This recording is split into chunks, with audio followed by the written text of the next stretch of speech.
বন্ধুরা, welcome to my channel. আপনি জানেন আমি কে? আমি আছি নবনীত সরকার, আপনার ফেভারিট ইউটিউবার। আজকে আমি একটু বলবো, জানি লকডাউন আছে, বাইরে যাওয়া হচ্ছে না, কি করবে তাহলে? ভেতরে করবে, ভেতরেটা ভাল লাগছে না।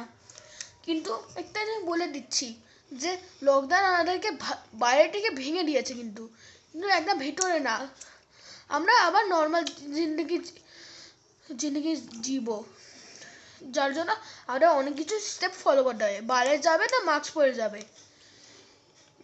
আর যাকে হেলো বলবে এমন করবে, নমস্কার বলবে, কারণ কি হাত দেবে না, হাত দিয়েই করোনা আরেকটা থেকে আরেকটা।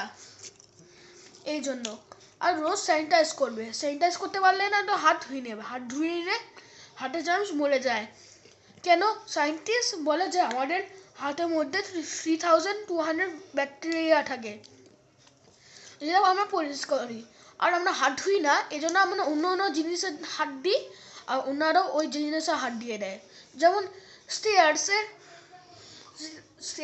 আমরা যাই, এমন আলমারিকে আমরা একবার খুললাম, তারপর আরেক বন্ধ করলাম, আরেকজন ওটাই হাত দিয়ে দেবে। এই আর আরেকটা জিনিস বলবো, আপনাকে ওজন কমাতে হবে, তাহলে জিমে যাবে না, বাইরে ভেতরেই করুন। কেন? জিমে গেলে ওই জিমে ওয়েটসগুলো কেউ স্যানিটাইজ করে না, আর কে ঘাম ওর উপর পড়ে আছে আপনি জানেন না, কে ও ইউজ করেছে, কে হাত দিয়েছে।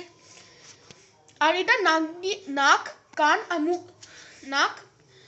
এটা যায় চোখ, নাক আর মুখ দিয়ে যায়।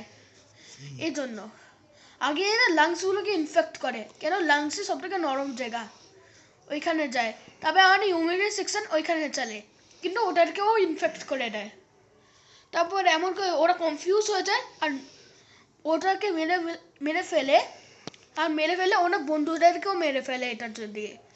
এই জন্য আমাদের করোনা ভাইরাস আর ইমিউনিটি সিস্টেম মরে যায় এই দুটোর মধ্যে। ইমিউনিটি সিস্টেম না থাকলে এবার ব্যাকটেরিয়া এন্টার করতে পারে, এমনকি ডেথ হয়ে যায়। এজন্য বলি, আপনার কোনো কফ, ড্রাই কাফ আছে না, ফিভার আছে, আপনি করোনা পজিটিভ, তাতে শিগগিরই ডাক্তারকে দেখান। এখনো ভ্যাকসিন হয়নি, কিন্তু হয়ে যাবে।